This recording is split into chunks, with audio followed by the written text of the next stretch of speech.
Yeah, today we're going to talk about two different types of special angle pairs, and they're congruent angle pairs, vertical angles, and what happens when we bisect an angle, or we have an angle bisector. So the first type we'll talk about are vertical angles, and you can see that we have two lines that intersect, and they form four different smaller angles. You can see that 1 and 3 are across from each other. Oops. That's a vertical angle pair. So angle 1 and angle 3 are congruent. That means that the measure of angle 1 and the measure of angle 3 are equal. The way that we show that these two angles are congruent symbolically, when we had segments, we would put the little dash through the segments. If we have angles that are congruent, we're going to put in a little arc on the angles that shows that angle 3 and angle 2 are congruent. Similarly, angle 4 and angle 2 are congruent, so we'll put two arcs to show that they're congruent to each other, but not angle 1 and 3.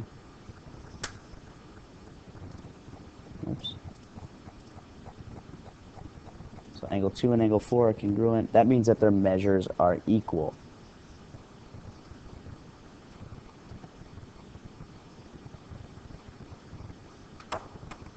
So in this picture we have two triangles, and we have the measure of angle HIJ. That's this angle. And we have the measure of angle GIE. And we can see that they're vertical angles. That means they're congruent to each other. And I'll label those angles. So since they're vertical angles, they're congruent. It means their measures are equal, so we can just write this equation that measure of angle HIJ is equal to GIE. Plug in the equations and solve. We can get that x is 8 over 6. The best way to write that would be to simplify it to 4/3. You might have wrote 1.3 repeating as well. So we do another example. I have angle BSD and angle RST. Those are also vertical angles. They're congruent. So since they're congruent, that means that their measures are equal. So the measure of angle BSD is equal to the measure of angle RST. We plug in what we know and solve. So we'll get that x is 7.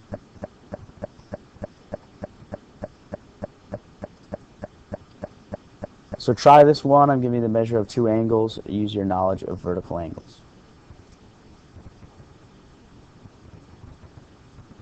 So UVW, and I'm going to use two arcs because the picture that I borrowed already had two angles that are congruent. That's what those two red arcs mean. So UVW and MVK are congruent because they're vertical angles. And I'll label the picture.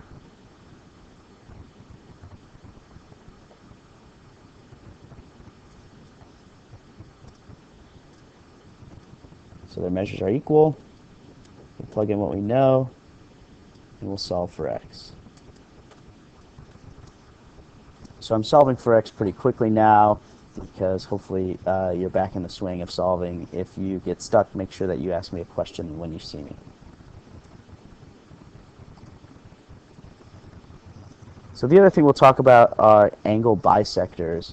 So we have angle HIJ here, this whole big angle, and this ray IK, is bisecting the angle, so that means it's cutting the angle into two equal smaller angles, or two congruent smaller angles.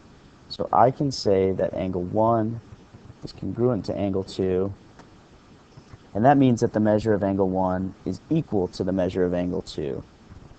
So an angle bisector cuts an angle into two congruent smaller angles, kind of like a midpoint cuts a segment into two smaller congruent segments.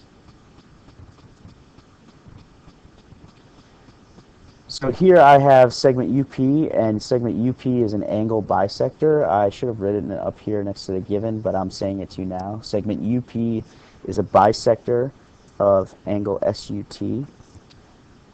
So that means that angle 1 and angle 2 are congruent, and I'll show that. I'm going to skip writing in the angle measures because I don't have a lot of space on here. So those two angles should be equal. So just like when we had vertical angles, we can set it up and solve for x.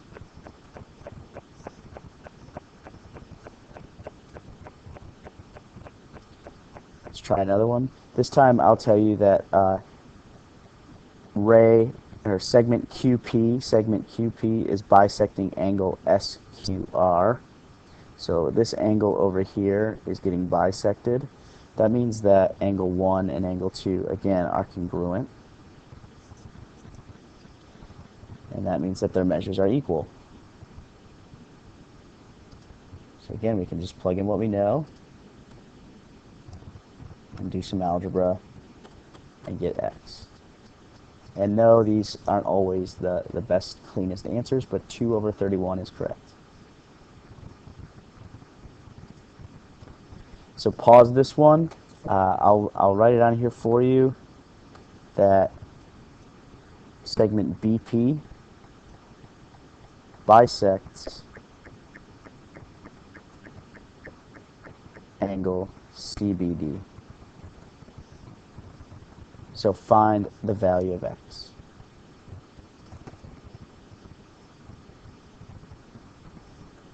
So since segment BP bisects angle CBD, that means angle 1 and angle 2 are congruent to each other. So that means that their measures are equal. And so we'll just plug in what we know about angle 1 and angle 2. And we'll do some algebra. And get that x is 3/9. The better way to write that would be 1/3.